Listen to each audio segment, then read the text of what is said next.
Hey guys, Bugcat7 here. Okay, it is Thursday, November 18th, 2021, and I'd like to thank you for visiting the Stonewall Research channel here on YouTube. I really do appreciate that. Alright guys, well, I think I have a fascinating video for you here today about some information on the giants that you probably never heard. And I like to take pride in that fact that this channel brings to people some of these stories about the giants that perhaps they have never heard before. And you're going to find these points fascinating. And, these particular articles that I'm going to go over completely support the profile points that I've gone over with the giants here on this channel. And, if you've been following along with this research here on this channel, you're going to have some idea what those profile points are as well. And I apologize to anybody who comes to this channel expecting to find, commentary on the giants being cannibals, etc., etc. We don't do that on this channel. The giants aren't cannibals on this channel. We've already gone over the research on this channel. It seems to be, by the evidence presented, that highly unlikely that the giants were cannibals. It's just a political tool used by the ruling class, everywhere in this world, by Homo sapiens all over this world. This is just a political tool used by the ruling class to incite their people to war, If you don't get that by now, you're watching the History Channel, listening to Coast to Coast with the L.A. Marzulis and people like them who want to, continue this propaganda story, which is simply what it is, a demonization of the enemy, a simple political ploy used by the ruling class all over this planet for millennia and continues today. If you don't get that, I feel sorry for you. Maybe you're too stupid to realize that you're stupid. It's possible. That's the Dunning-Kruger syndrome in psychology, but I don't know. But if you're following along with those threads, I feel sorry for you. You're never going to get to the truth. And I don't know what to tell you, Listen to what's being said on this channel. That's all I have to say, okay? So, and what I'm going to go over today, is going to support a lot of the profile points that I discuss about the giants on this channel, okay?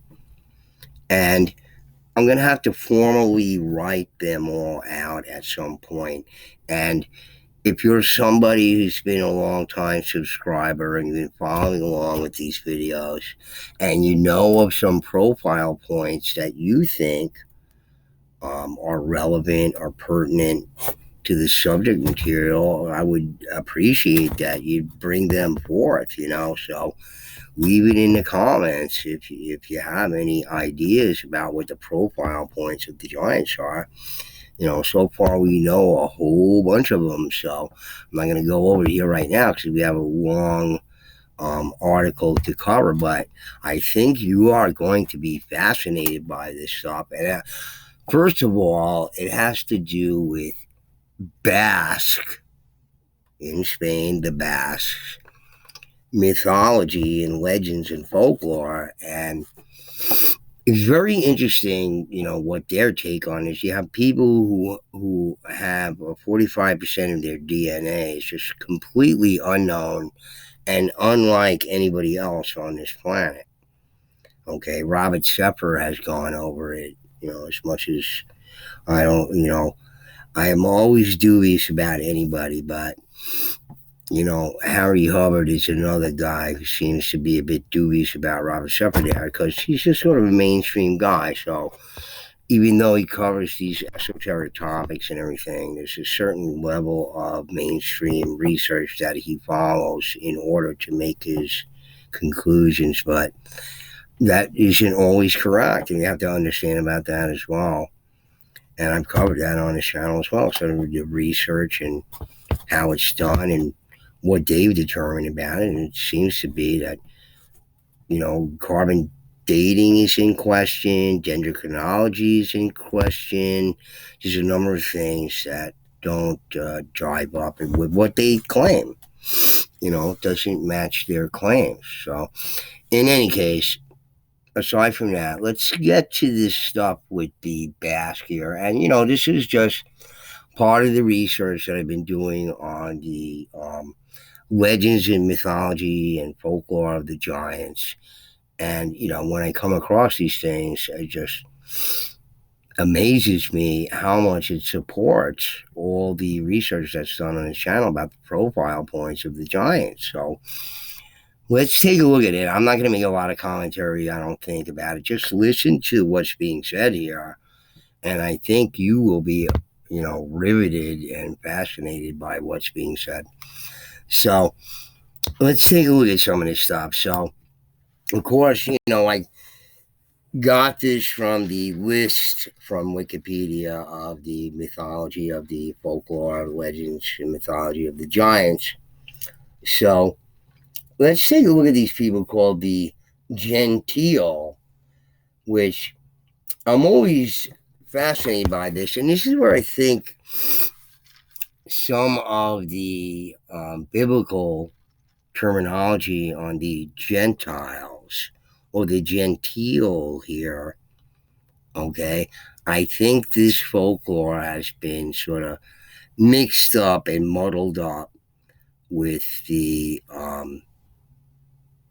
biblical sort of references to it and all this kind of stuff. You have to remember that the Bible has been rewritten lots and lots of times, okay? And I mentioned Josephus in my last video. Titus Flavius Josephus, okay? The adopted name of Josephus after he was captured by the Roman Emperor Caesar, Titus Flavius, okay? Here was a guy who was rewriting the Bible formally, okay, for Titus Flavius. So you think that went well?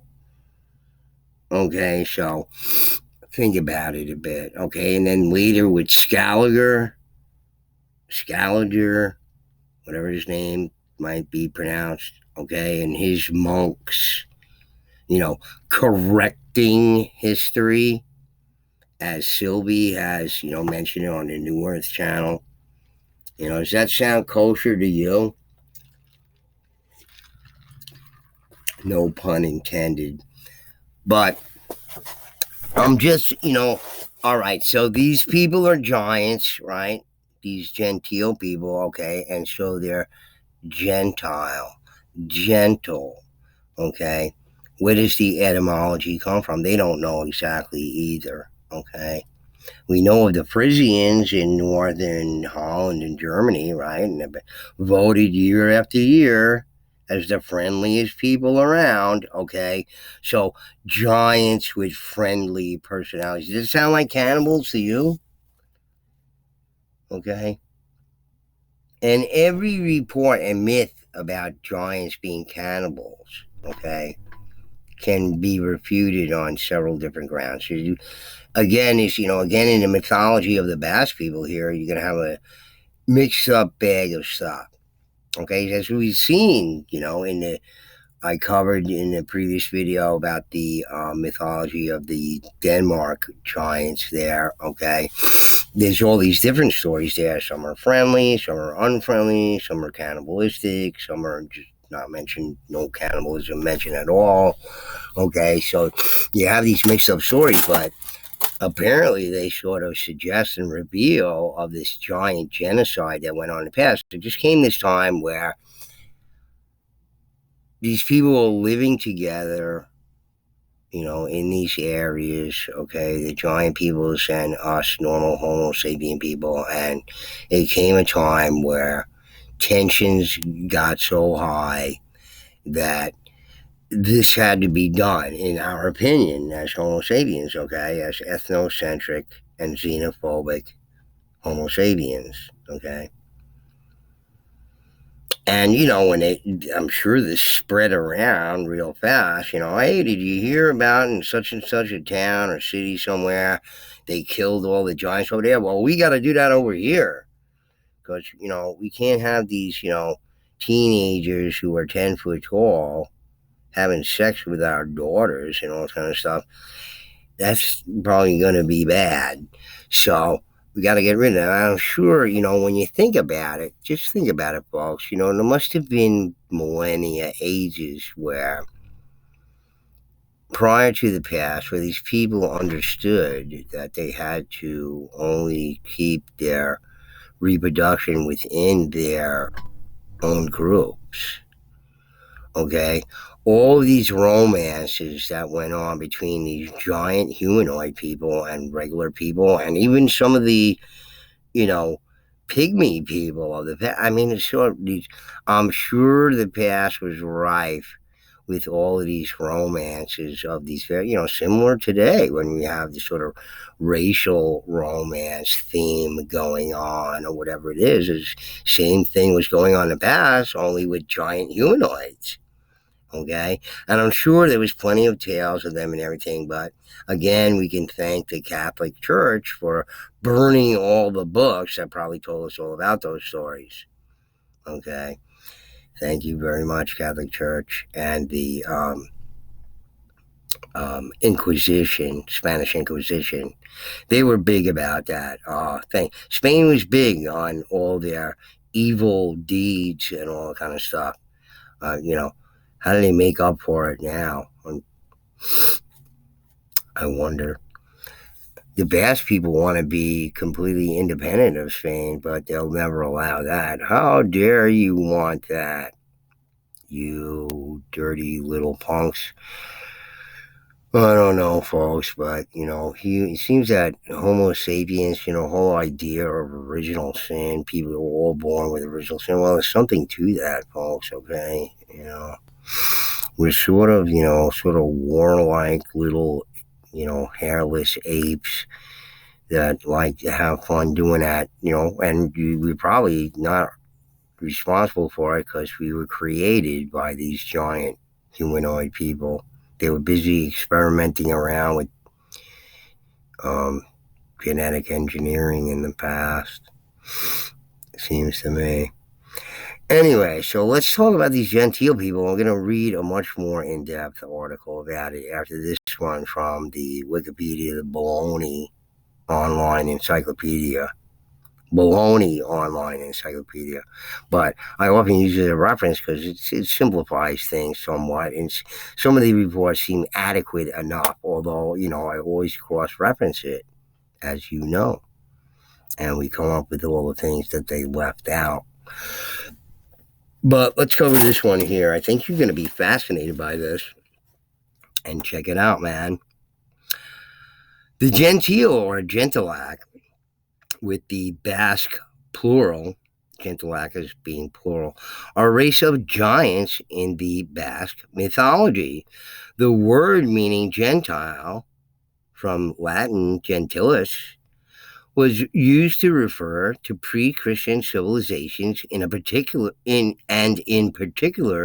to the builders of megalithic monuments, to which the other Basque mythical legend, the Myruak, are involved too. The Jentil were believed to have lived alongside the Basque people.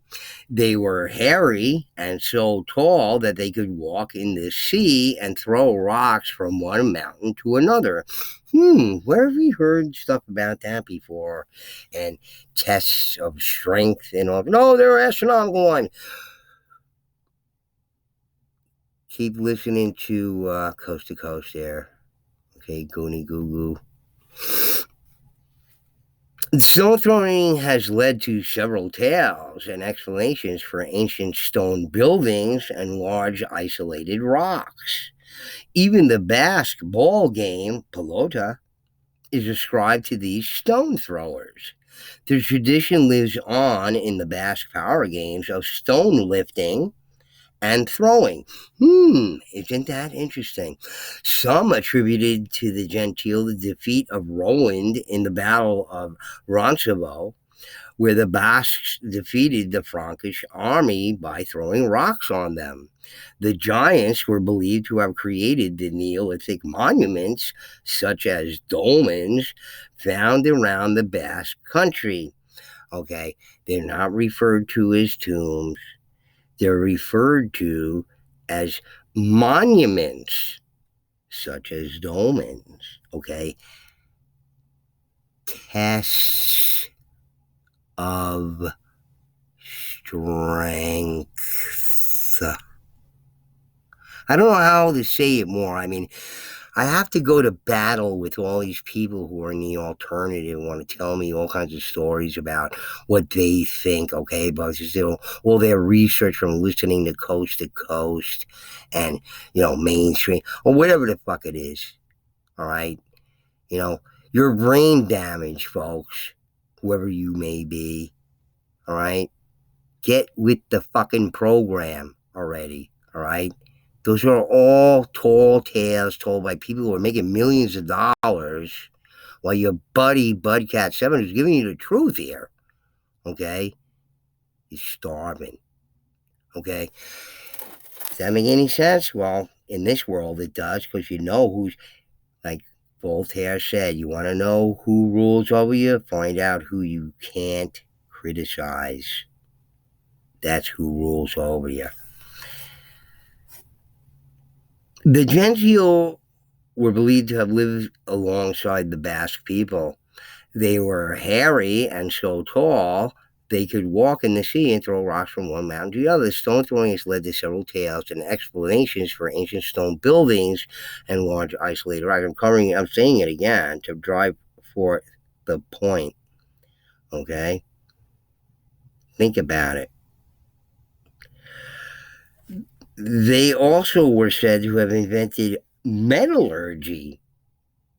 Really? And the saw and the first grew wheat, teaching humans to farm. Okay, so here's the people who are going back into caveman times, where they say you were all hunter-gatherers. You have it repeated over and over and over and over again. Okay? Bullshit. All right? People have known, humanoids, Homo sapiens have known about agriculture for hundreds of thousands of years, folks. The morons in academia think you're stupid, but you're not, okay? Because you're on this channel right here, and you know very well that the cavemen, quote unquote, whoever they may be, all right, were well versed in agriculture and created all sorts of powerful foods and animals through genetic engineering from the far ancient past.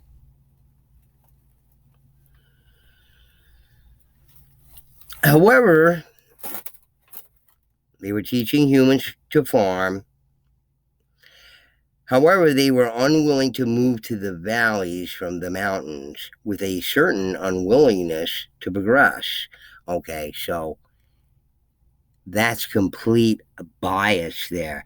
They were unwilling to move from the mountains because the mountains have some sort of advantage. They are a vantage point for observation. Okay?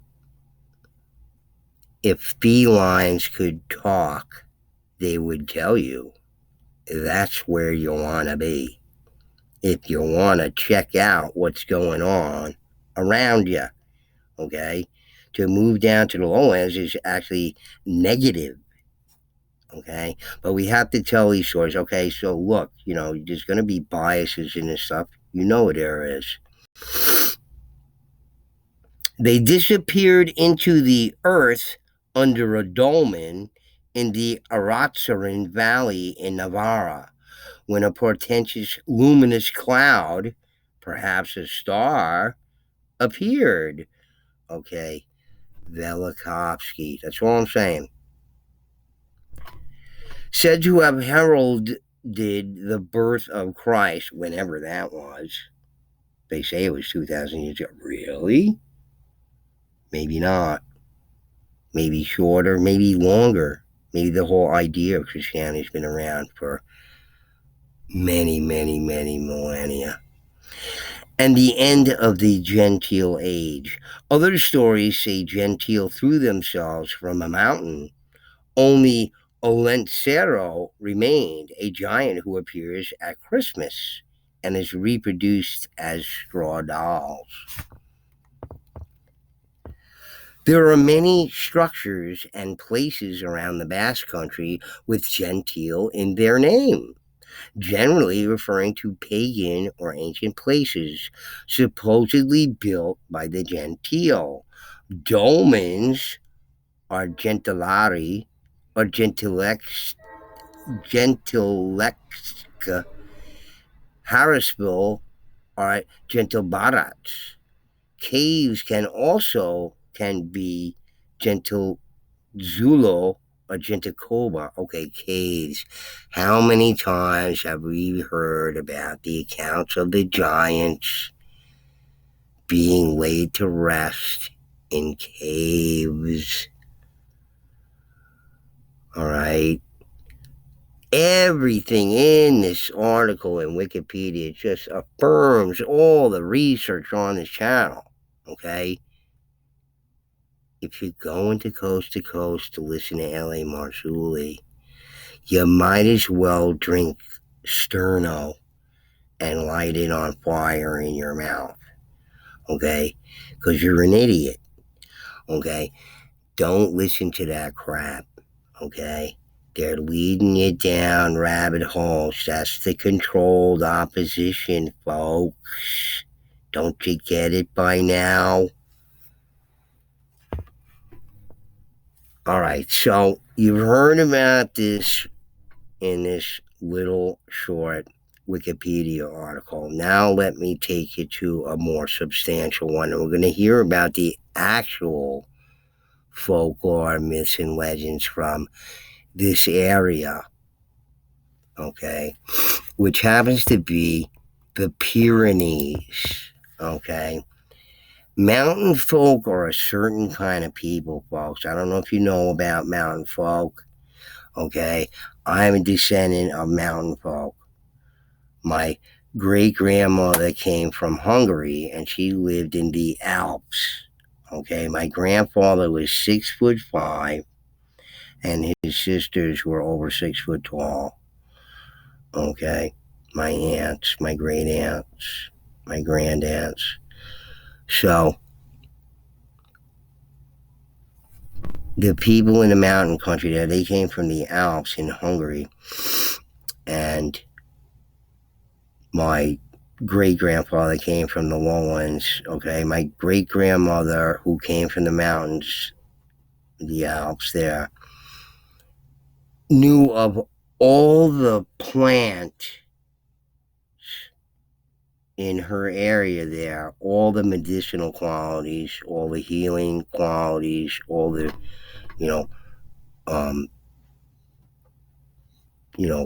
functional properties of these plants.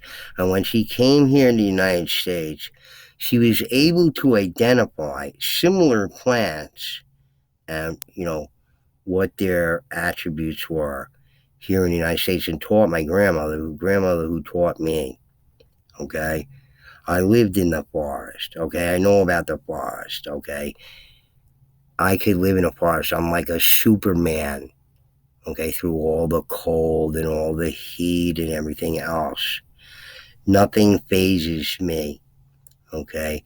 I hiked 6 to 10 miles every day in the Green Mountains for 6 months. Actually hiked 20 miles one day in the mountains. Okay, I know a lot about. I'm a good woodsman, a good mountain man. Okay, I know about a lot of stuff that people wouldn't imagine I would know about, being a guy who comes from Long Island, New York, and Long Island.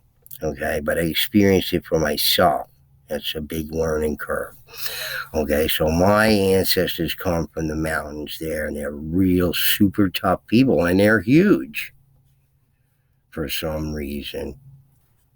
Okay, so let's hear about the mythology of giants in the Pyrenees. So this is who they're referring to. That's who these Jentil people are. And the Pyrenees can be found in France as well. It covers a couple of countries, a few countries there. As to the Pyrenees are, just an extension of the Alps, more or less. Through the Pyrenees, one finds constant references and the representations of giants, be they the Basque Gentilac or the Marioc. The mythological creators of the dolmens and megaliths throughout that land. The gigantic Prausus family in the Hautes-Pyrenees and the giant Farragut slaughtered by Roland during the Battle of Roncesvalles Pass. In this article, we will explore these examples and more, tracing a mythology of giganticism and lost archaic races that once roamed the Pyrenees. Isn't that interesting? Lost archaic races. Beginning with two of the most well-known examples, that of the Gentilac and the Marioc. These Basque figures are deeply ingrained in the landscape of the Basque country and the Navarre. The Bassajan is without a doubt the most famous representative of this gigantic race and can be seen as a wild man figure, as covered in a previous article.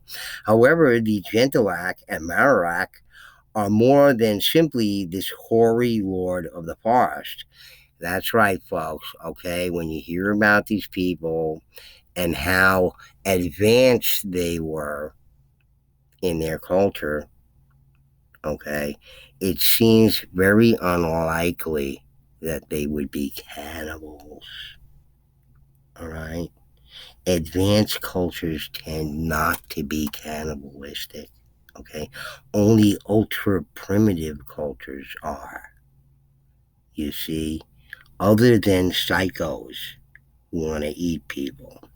Okay, so, however, the Gentilac are more than simply the story water forest. Speculation as to the etymological origins of the Jentil or the Gentilac, plural, are wide, but primarily revolve around the corruption of the Latin gentilis, or Gentile, quote unquote, as an epithet to refer to the pre-Roman and pre-Christian peoples of the Basque region, much like the use of the term paganus, which evolved from its original rustic reference to refer to pre-Christians in general, so pagans, in the same way that the Bassajan is said to have passed on the secret of agriculture, milling, and metallurgy onto the Basques. Okay, and don't forget, folks, the same things are said about the Bell Beaker people who occupied these areas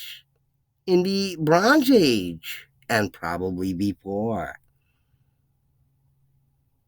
Okay, listen to what's being said here.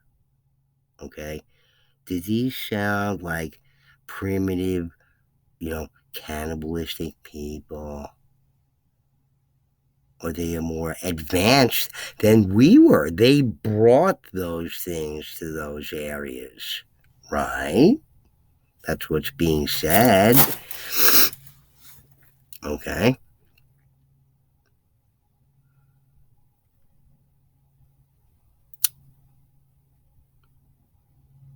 In the same way, okay, milling and metallurgy onto the Basque, potentially thereby acting as a folk memorial embodiment of the arrival of these groundbreaking technologies to the Basque people.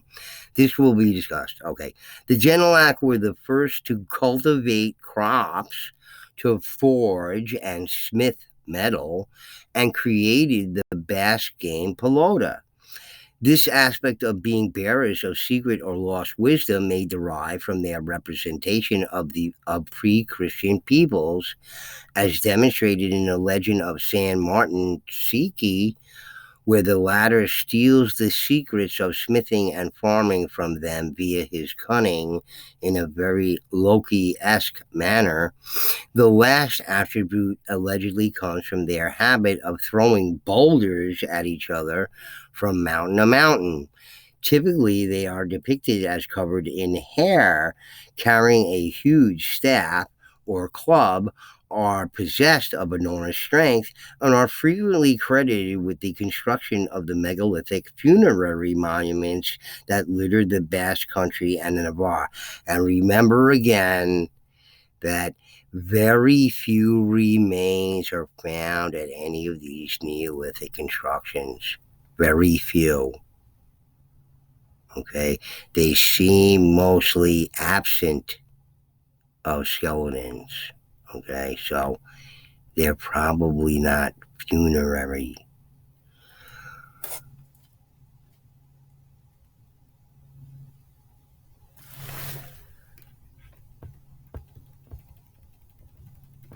The Gentilac are said to have disappeared into the earth beneath a dolmen within the Aratzaran Valley, Navarre, where a star appeared in the sky announcing the birth of Christ.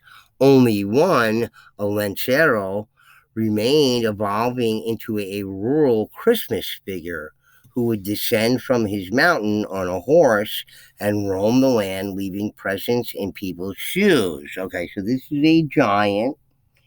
Everybody who knows the folklore of a Lancero knows he's a giant who goes around giving people presents in their shoes.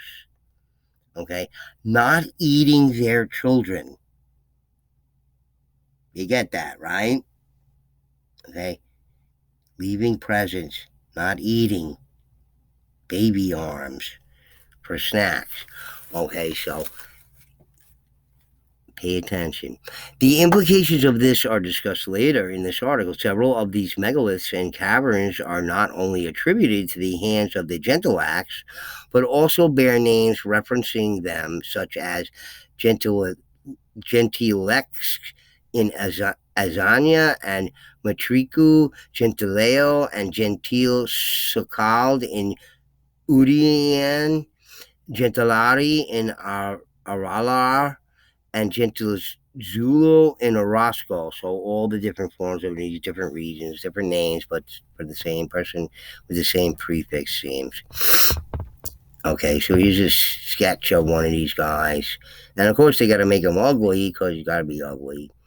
And, you know, he looks like he's going to smash some poor sheep with rock here and eat them. And so they brought metallurgy and farming and agriculture with them, but they look like these savage beasts going to smash something with a rock. Okay, does that make sense to you? These people are disconnected from just they're schizophrenic. You know, it's like split personality. Just you know,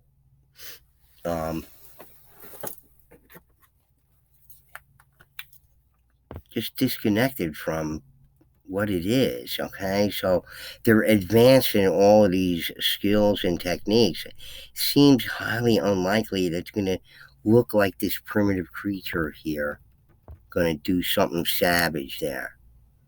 All right, but that's the story that has to be put forth. That's the brainwashing story that everybody's been subjected to. Another region within the Pyrenees, or at least on their periphery, can be found in the Aude, with the legend of the menhir of the giant Mar, Saint Salvaire. The giant Mar was overtaken by boredom one day beside the Rocco di Brundo, and seeing as the menhir was but a pebble for him, he decided to hurl it at the village of Alet. 7 kilometers away. However, he overshot, and the men here struck the top of the mountain of Saint Salvaire and stuck fast.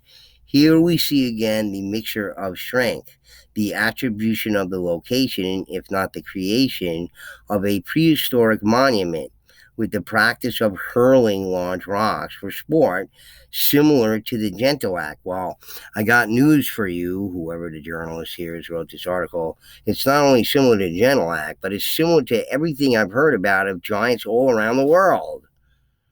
All right? Why would that be? These tests of strength and abilities to hurl stones around and everything. Okay? Get it through your heads, folks. Okay? We didn't build the megalithic monuments of the past. We didn't do it. We're taking credit for it and trying to figure out it by imagining people of our size doing it. Well, guess what? We wasted a whole bunch of time trying to figure out what we didn't do instead of concentrating on who really did do it. Okay? The giants. All right, ding dong? All right? Stop trying to figure out what kind of contraption they invented, or ramps and this and that and the other thing.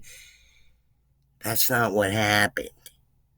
All right. And all those people wasted all their time because some jerks in the recent past figured out we should know about the giants because it doesn't jive up with the whole Darwinian theory of evolution here on this planet and the history of this planet as far as they knew.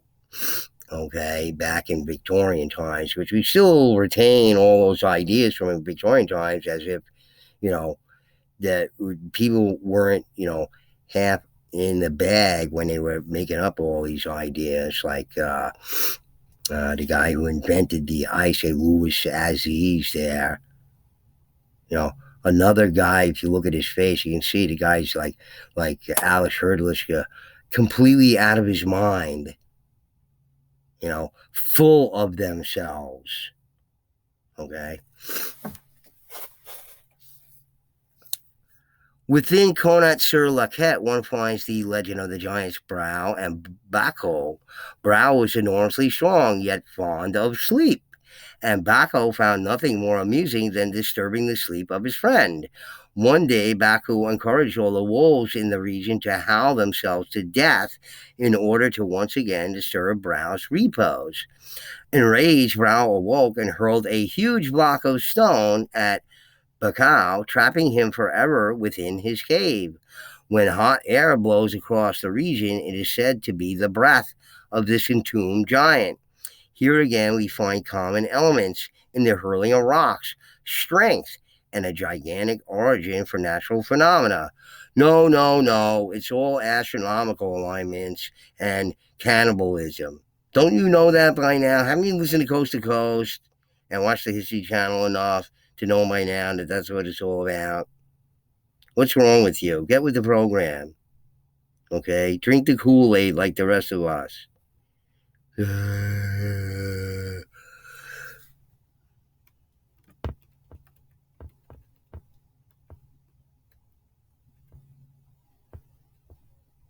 And they say a gigantic origin for a natural phenomena. Well, maybe it wasn't a natural phenomena. Okay, but you have to think it is. You got to understand, if people write these articles, they have to follow lockstep with the narrative that's been given to them. Okay, they were taught what to think, not how to think. Okay, they can think a little bit, but they can't make it. They can make it all the way up to that point, but then their training takes over, their brainwashing takes over and overrides any of their own original thoughts about anything. To the northeast, in the Bigorre and the Béarn, the Baycut is said to roam, a cyclopean giant that is said to herd cattle and sheep with golden horns, arousing the envy of villagers in the valleys around. It is also said to hunt for Christians, which it will roast on a large open grill, and theories regarding the etymological origins of the Bakut are varied. Okay, so let's just stop right there, folks, okay, because if you don't know, okay, there can be no such thing as a cyclops, okay? In order to see depth, in order to have depth perception, you must have two eyes, okay? Otherwise, there's no way for you to have depth perception. It requires two eyes. Okay, when they tested pilots for World War II, they would put them in front of this device, like almost like the old hockey games, mechanical hockey games, or whatever. You pull these rods and line up this, at a long, like 20 feet long. You look at these two, like squares or whatever on the end of these rods, and you have to line them up in order to be a pilot for the RAF or the, American U.S. Army Air Corps. Okay, so you need two eyes for depth perception. So any mention of a cyclops is purely fictional and purely mythological. Okay, nobody was hunting for Christians. Okay, who were roasting them in large open grills. Okay, this is part of the giant genocide, demonization of the enemy, political ploy by the ruling class to demonize the giants. I'm sure there in Spain and in the Pyrenees there came the time for the giant genocide, and this is part of those stories. I hate to tell you, folks. Okay, no such thing as cannibal giants. Okay, it's us being bad. Okay, being pigs. Okay, we're capable of it, and we did it. Okay, we genocided these people based on our own xenophobia, ethnocentricity, and fear. All right, nothing to be proud of. Okay, but some of them survived, luckily. Okay, people weren't as big as scumbags as some of us would be in the past, and allowed some of these people to continue on without trying to kill them all, like the Frisians, like the Watusi, and the Fiji chiefs, and probably a number of other people who we're hearing about now with some of these accounts. Okay.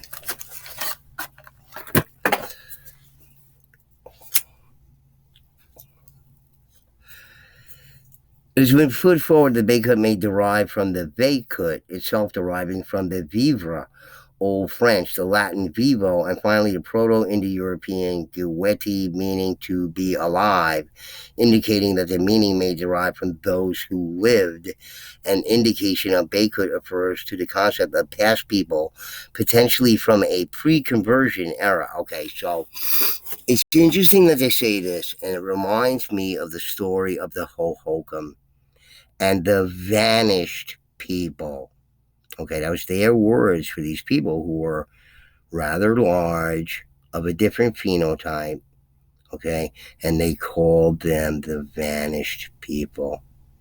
Okay, whatever stories that came down with them, whether it being cannibals, wherever it is, again, just indicates just another era of the giant genocides that went on at some point. Okay. Other theories involve the reference to a beak or one who lives alone in savagery. Jean-François Blade in Les Temps Populaires de la Gascogne reports three stories surrounding the Bakut, and parallels can be drawn to the Basque Tartaro and the Alpine Ulhart, both cyclopses who dwell in the mountains alone and apart from civilization. There is a certain reference to the classical Cyclops, as after capturing his Christian prisoners to roast alive, he is frequently blinded in his eye by the prisoners escaping. Another example from the nearby Pyrenees region in the valley of Aventillon is that of the giant Gargon, who lived in a cave. Excuse me. It has been suggested that the Gargon derives from the Celto-Gallic meaning quite literally giant, or from the French term gargantuan. Okay, so again, they lived in the mountains alone, okay, and possibly responsible for kidnapping people and terrorizing people. Are these references to the UFOs? I'm just wondering and speculating, okay, because what would the stories be of people who went into mountainous regions and disappeared with no trace, even after being searched for, etc.? Missing 411 in the past. Okay, these single-eye cyclops, giants, or whatever, are they referring to the UFOs? Maybe. I don't know. A charming depiction of the Bigfoot. Artist unknown. Okay, this thingy here chasing after these children. And of course, whenever they want to create anxiety in you, they'll mention children. Okay, so a certain car manufacturer prides itself on its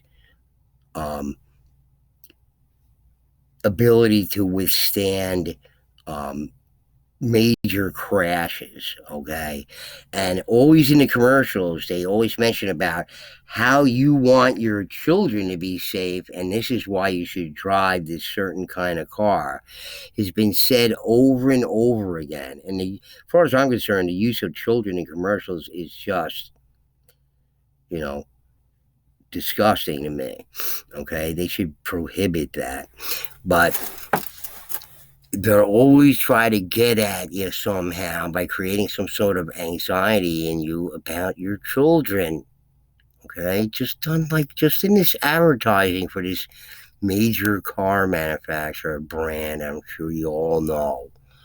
Okay, cars withstand accidents, are very highly rated and all this kind of stuff. They always tout that you should feel secure in knowing that your children are safe, so always create this anxiety in you to get you to buy the car, right? Okay, nothing different than the stories of the cannibals of the past, okay? Get it through your thick head, okay? You wasted countless hours listening to L.A. Marzulli and his fucking bullshit stories, okay? And when you hear the truth, you can't recognize it because you've been brainwashed by that bullshit too. Yeah, the alternative can brainwash you too, just like mainstream. Okay, don't you get that yet? Or you're just too stupid to realize that you're stupid. All right? Get it through your effing head. Okay? It's all crap, all bullshit. Been led down a rabbit hole, been led down the garden path. This is not the story of the giants of the past. Okay? That's to make you stop thinking about anything. After you hear that the cannibals, there's nothing more to be said about them, right? Across the border in the Val d'Aran, another giant memory is preserved, that of the giant Garros. Interestingly, the local lore surrounding this giant is that it was, in fact, Mondronius the giant, who fought against the Romans at Bedlam. Oh, who do you have, a hero giant here? Well, is he eating babies on the side while he's fighting the Romans here? Mazzulli? Right? Why don't you bring up these stories of the good giants? Oh, I can't. They're all bad and cannibals and the Bible.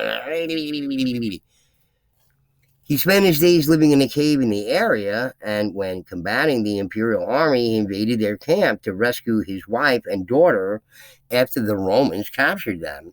He freed them, but was captured himself, and eventually killed by an enormous nail that was driven into his skull. Oh, isn't that sweet? The Romans, who we modeled our society after. No, they always say the Greeks, the Greeks. Well, the Romans too. Okay, indicated by the fasci that are up there in the Senate, where the vice president speaks and all the people in Congress, right? The two fasci there. Sure, that's sweet. Isn't that nice? Mussolini would be proud.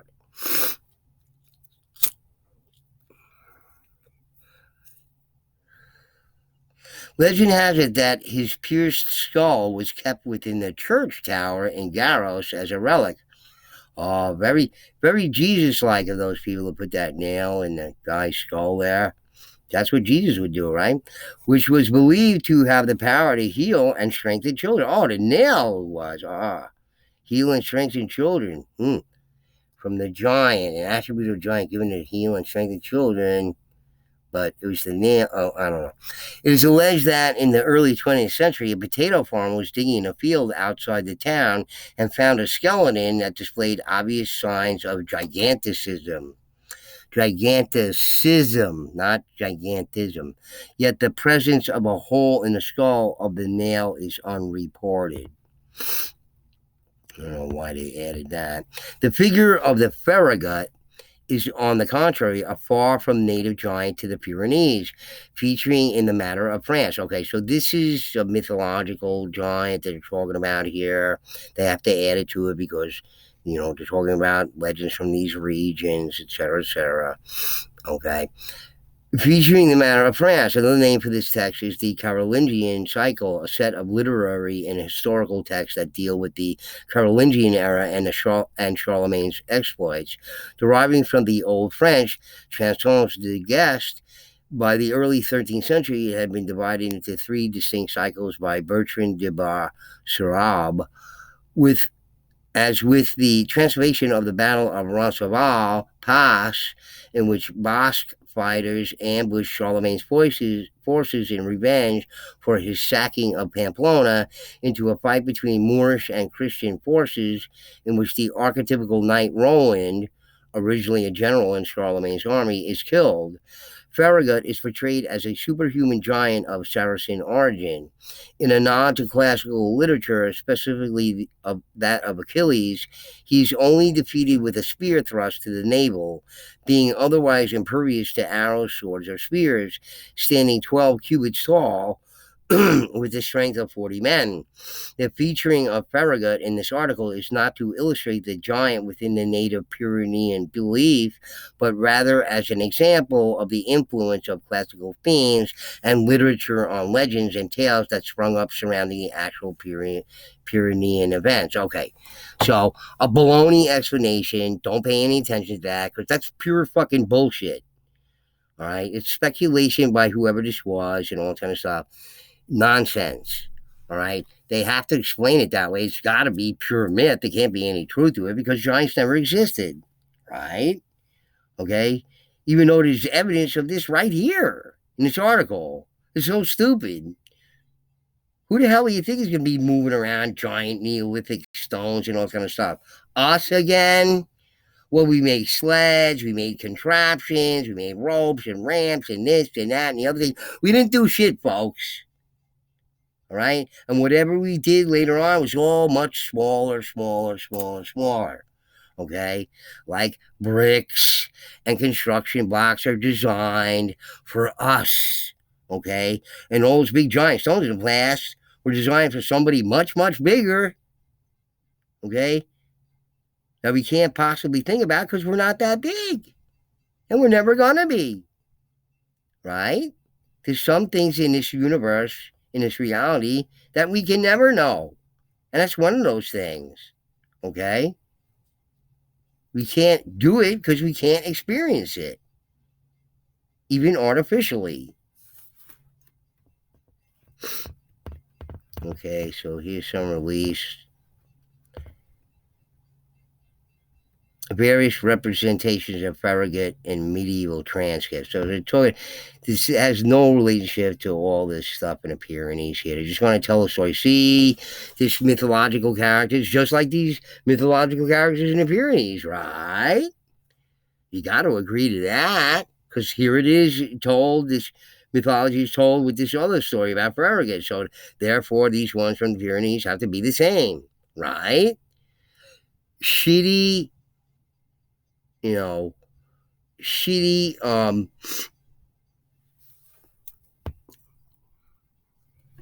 logic there, more like adolescent logic there. Okay, sort of logic that you have, before the, just as you reach an age of reason. Okay, but that, they want you to buy it, they want you to stomach it, they want you to eat it, swallow it, eat it all up, and they're full of shit.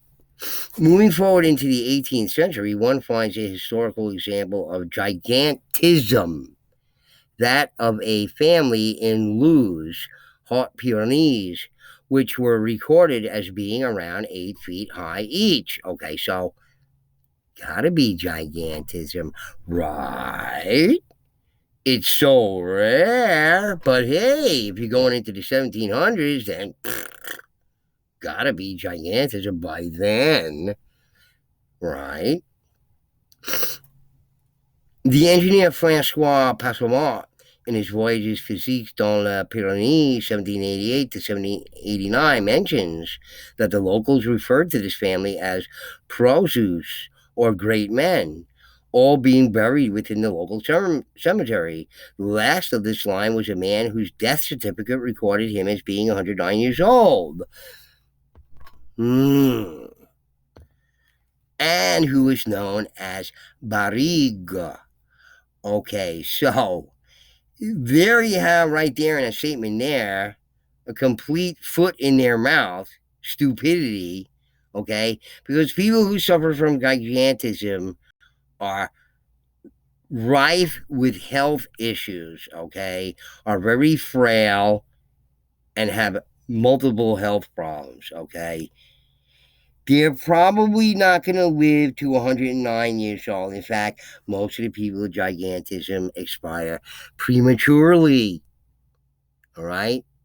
So, duh, are you expecting us to digest that bit of crap?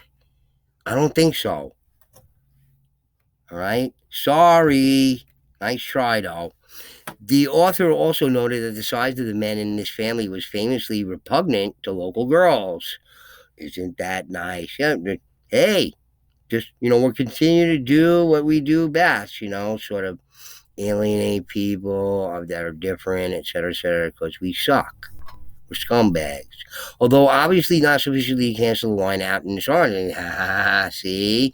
In his 1977 book, Guide to Pyrenees Mysterieuses, Bernard Duhurcan discusses this account, supplementing it with a report by a local priest written in 1777, with reports that a clavicle taken from one of the graves measured 12 inches and a shin bone measured 20 to 24 inches in length.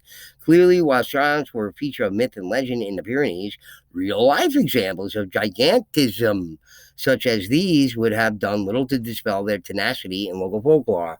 Of course, gigantism, and they're all suffering from gigantism. They all do. It's rare, but they all do. Okay, folks. Bullshit on bullshit on bullshit. Giants often have characteristics that encompass aspects such as this is what's attributed to them when you read about it in any given source for this or whatever. It's all bullshit. Okay? Yes, aspects of the chaos, which we're making for them. Primordialism, elements of the wild, arcane or archaic knowledge, and vast capacities for strength. Belief in them often seems to surge from the medieval period onwards, and it could be posited that they represent in the popular folk consciousness a form of other, quote unquote, that symbolizes the distant past of a people. Whilst they are often feared, they are also usually held in some manner of respect, which is possibly an echo of their older forms as revered spirits or gods that held some aspect of nature. Or, as we know on the channel, were real people that deserve respect. Real, big, giant people who were humanoids and not humans, but were compatible, like certain species are compatible with each other, but not necessarily bound together to create those hybrids without artificially creating that environment.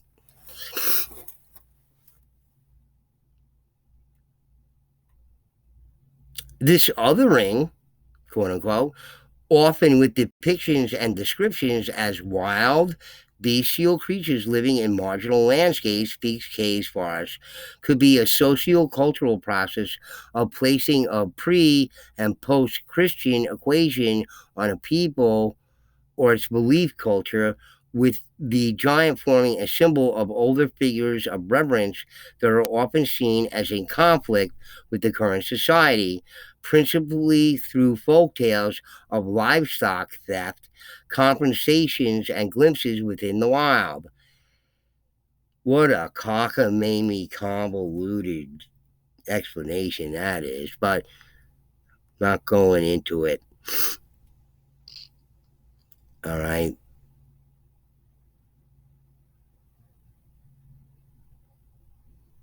In the case of the Pyrenees, this link to megalithic monuments, for example, ties them to the peoples and cultures that they live outside of, which, when considered in conjunction with their intimate knowledge of nature's secrets, may render Pyrenean giants as both representations of nature and as longue durée symbols of cultural history.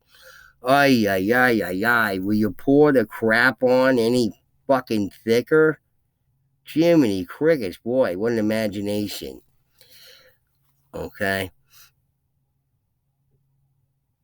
Which activity, too, is also typically associated with prehistoric monuments, the which also functioning as an other that is both feared and revered and also privy to the secrets outside of daily experience.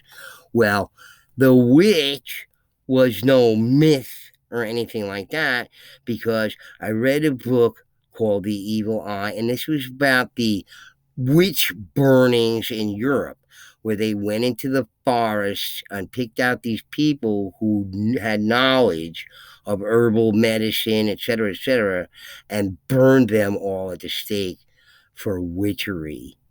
Okay, when they were the healers living in the forest, attempting to heal people, they're not always successful.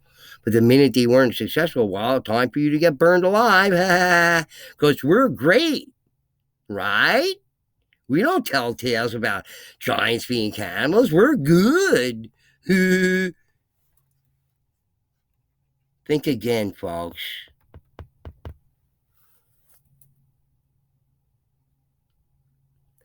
The confrontations between the giant and the witch with normal society can be seen as an analogy, especially within the Basque context of the conflict and transition from a generally pre Christian to a converted populace, albeit one within which many pre Christian spirits and deities became subsumed into a large well of folklore that continues to hold power today. Yeah, thanks a lot, Catholic Church. You burn the old books and you're going to provide your own narrative. Now, thanks a lot, there. Now we can't make sense of the past. Way to go, there, jerk off.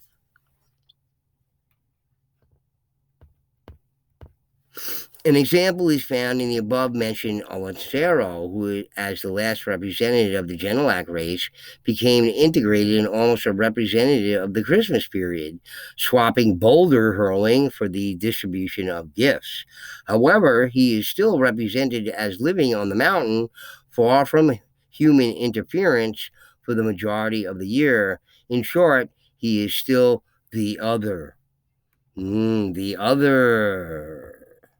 Okay, and that ends the article here with a bit of our anti-giant, giant genocide propaganda. He is still the other, quote unquote. All right. So, look, guys, I thought you might be interested in hearing these tales of giants through the Basque mythology and folklore. And wasn't it very interesting? And what was said there, so much of it supports the profile points that we come to realize in our examinations of the accounts of the giants and the myths and legends of the giants on this channel. Okay? And again, I'm going to formally do it. Write them all out, all the profile points. We know what the profile points of the giants, okay? Which cannibalism will not be one of them. Sorry. Hate to disappoint you. Okay? All the people are too stupid to realize that they're stupid. All right? Go back. Okay? You got to go back to kindergarten again on this one, folks. All right? If that's what you're following there. Okay? For the rest of us here, the subscribers to my channel, we know what's going on. We're in the know. We know the history of the giants. We know the profile points of the giants, okay? Nobody has to convince us or tell us otherwise, okay? We've heard all the crap for years and years and years and years and years now about the cannibal giants and all the History Channel nonsense and coast to coast and mainstream crap and all this kind of stuff. We've heard it all. We've had it, various mountains of it stuffed down our throats. Okay, we don't need it anymore. Okay, we know what the truth is. This is the 21st century. Okay, the perception of the giants is all different now. Now that we've done all our research. All right. So anyway, guys, I thought you might be interested in hearing these tales from the Basque about the giants. Okay, and it just seems to support every sort of profile point that I've gone over on this channel. Okay, none of the profile points that are given by the LA Martial Police or anybody else like that. Okay, they're not interested in that. They're into, conveying the story that's been given to us for centuries now about the giants. Okay, and it's just nothing but our own propaganda, our own political ploy. Okay, nothing more. All right. All right, guys. Anyway, I hope you enjoyed it. Please hit the like button if you liked it, and please do subscribe if you're not a subscriber. If you're not a subscriber, you're a fool. Okay, you're just listening to all these other channels there with the giants being cannibals, and oh boy, they have tons of subscribers and tons of views and everything. That seems to go with the times, right? Everybody, into the false, information, misinformation, just goes along with our times now, okay? And fake news and all kind of stuff. All right, guys, anyway, hope you enjoyed that. Bugcat7 signing out. Peace.